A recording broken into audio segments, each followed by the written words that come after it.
झारखंड के गिरिडीह सदर अस्पताल से एक बेहद चौंकाने वाली घटना सामने आई है, जहां 14 वर्षीय एक नाबालिग छात्रा ने अस्पताल के शौचालय में बच्चे को जन्म दिया।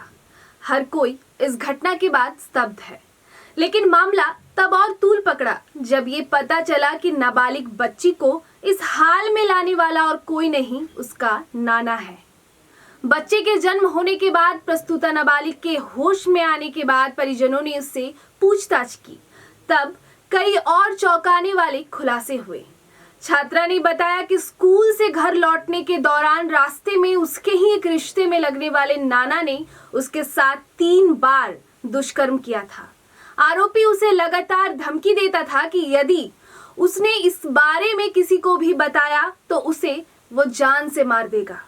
इसी डर और लोक लाज के कारण पीड़िता महीनों तक खामोश रही।